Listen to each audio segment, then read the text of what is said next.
បន្ទាប់ពីឯកឧត្តមស្នងការរាជធានីភ្នំពេញក៏ហៅលោកប៊ុនផាកឲ្យមកបំភ្លឺស្រាប់តែលោកសំវិជ្ជការអ្នកនាំពាក្យស្នងការដ្ឋាននគរបាលរាជធានីភ្នំពេញបានលើកឡើងបែបនេះ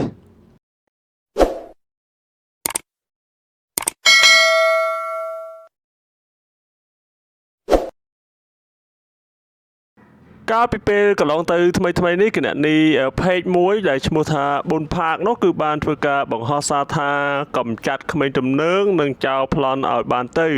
ទើបអាចនិយាយបានថាយើងមានសន្តិភាពបន្ទាប់ពីគណនី Facebook page មួយនេះបានធ្វើការបង្ហោះមហាជនក្នុងបណ្ដាញសង្គម Facebook បានផ្ទុះការវែកញែកប្រងព្រាតដែលក្នុងនោះផងដែរឯកឧត្តមសេនីយ៍ឯកជួននរិនអគ្គស្នងការរងនិងជាស្នងការនគរបាលរាជធានីភ្នំពេញក៏បាន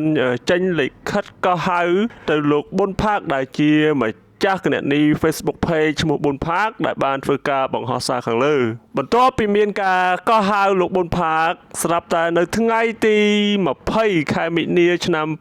2025នេះលោកសំវិជ្ជការអ្នកនាំពាក្យស្នងការដ្ឋាននគរបាលរាជធានីភ្នំពេញបានធ្វើការបង្ហោះសារនៅលើគណនី Facebook របស់លោកផ្ទាល់ដោយក្នុងនោះបានលើកឡើងបែបនេះថាបុរសឈ្មោះប៊ុនរស្មីហៅប៊ុនផាកបានទទួលលិខិតកោះហៅរបស់ស្នងការដ្ឋាននគរបាលរាជធានីភ្នំពេញរួចហើយតាមពេលវេលានឹងចូលមកស្នងការដ្ឋាននគរបាលរាជធានីភ្នំពេញ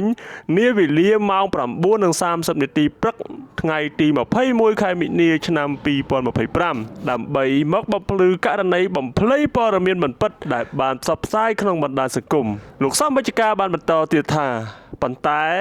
ថ្ងៃម្សិលមិញបរិះខាងលើនេះក៏បានបង្ហោះផ្សព្វផ្សាយតាមเพจផ្ទាល់ខ្លួនក៏បានបកស្រាយមួយចំនួនអំពីពាក្យសន្តិភាពរួចហើយផងដែរដោយខ្លួនបង្ហោះសារថាកំចាត់ក្មេងទំនើងចោលប្លន់ឲ្យបានទៅទើបអាចនិយាយថា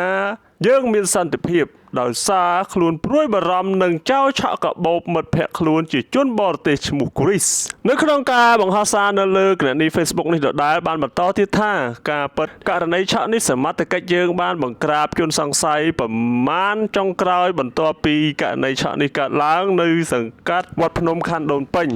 សូមបញ្ជាក់ថាអំពើឆក់និងអំពើចោរកម្មគឺជាបាតុភិបក្នុងសង្គមមួយដែលកើតឡើងតែមួយជ្រុងតូចដែលសមត្ថកិច្ចមានតួនាទីភារកិច្ចយកចិត្តទុកដាក់បង្ក្រាបហើយតែងតែបង្ក្រាបបានជាបន្តបន្ទាប់ដោយឡែកពាក្យសន្តិភាពគឺសំដៅប្រទេសគ្មានសង្គ្រាមដែលទទួលបាននៅការធានាអាយុជីវិតទ្រព្យសម្បត្តិប្រជាជននិងហេដ្ឋារចនាសម្ព័ន្ធទូទៅដែលបានរីកដុះដាលក្នុងប្រទេសដែលមានសន្តិភាពហើយប្រជាជនមានសិទ្ធិប្រកបមុខរបររកស៊ីនិងធ្វើការបានដោយសេរីទៅតាមលទ្ធភាពសមត្ថភាពរបស់យើងពាក្យថាសន្តិភាពគឺមានតម្លៃធំធេងណាស់សម្រាប់សង្គមជាតិមួយដែលចាំបាច់យើងគ្រប់គ្នាត្រូវតែថែរក្សាការពារឲ្យបានជាដាច់ខាត